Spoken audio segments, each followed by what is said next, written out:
Yo, what is up YouTube? It's Damien Guyton here. I'm here to give you 5 tips for Halloween Horror Nights. Tip number 1 actually begins outside the park. So outside the park, when you're waiting to go into Halloween Horror Nights, the queues can actually be past these arches behind me. So the best thing that you can do is to do Stay and Scream, or you can pay the $30 to do the Stay and Scream if you're just a standard guest who doesn't have an annual pass.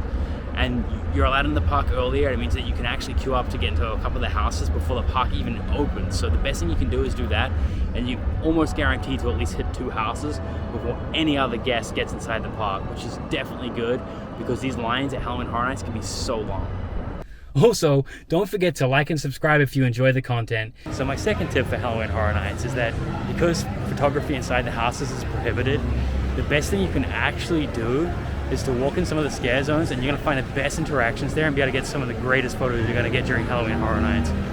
Unfortunately, because you can't take photography in the house, it's going to mean that you're not really going to be able to get any real details inside the house. So the best thing you can really do is actually take the photos and interact with the actual scare actors outside of the Halloween Horror Nights houses in the scare zones. So that's my tip number 2, interacting with the Halloween Horror Nights scare actors in the scare zones. Tip number 3 I have for Halloween Horror Nights is that when you're going through the scare zones, definitely pay attention to detail, because there are so many little details that are put in each of the scare zones and so many different Easter eggs that honestly, I probably couldn't even count them on a single hand. For example, I'm walking through Eddie's Revenge, and all I gotta say is you should definitely pay attention to the details in front of the windows and the stores and the facades along the streets, because there are definitely some clues there to what may be a game for this year's Halloween Horror Nights.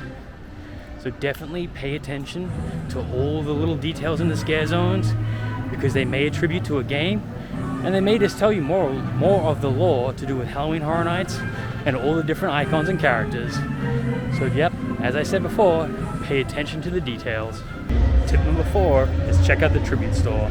There are so many awesome different little gifts and knickknacks here at the Tribute Store that you can buy. So I've definitely come to the Tribute Store and checked them out.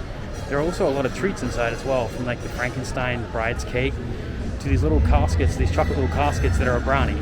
So I would definitely come and check out the Tribute Store, because I can guarantee you that you're going to find either a gift for someone or a treat for yourself. So tip number 4 is come and check out the Halloween Horror Nights Tribute Store. So I'm at the back of the park towards the Men in Black section, and here is my tip number 5.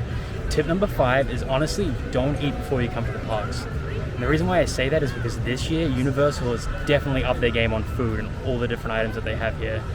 This year we have several different themed food stalls, ranging from the pumpkin themed one, which is like right behind me right now, which is going to be selling pumpkin themed foods and different drinks as well. And then there's also a Texas Chainsaw one at the front, which is like a barbecue place that's going to be selling ribs as well as lamb. And also for the vegans out there, there's going to be a vegan sausage platter. There's also the Beetlejuice one towards the front, which is going to be near ET, and that's going to be having all the twisted taters and all the various items like that. So honestly, my advice to you is do not eat before you come to Halloween Horror Nights, and test out all the different foods they have, because I can guarantee you there's going to be an option for every single person in your family.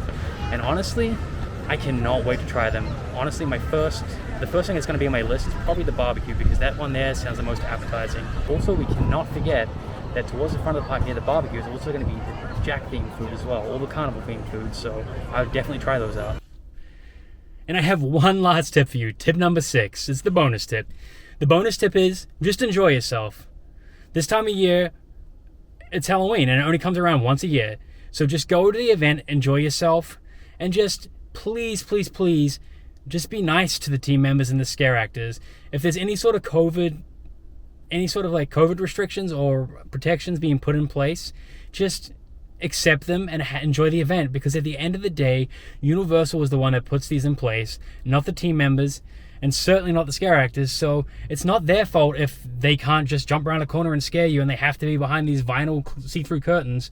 Just don't take it out of them. They're doing their best to scare you, and just enjoy yourself. So that's tip number 6. Tip number 6 is just enjoy yourself, be kind and friendly to the scare actors and the team members, and that's it really. So thank you so much for coming with me on my adventure, giving you the 5 tips for Halloween Horror Nights, and I guess I'll see you in the fog.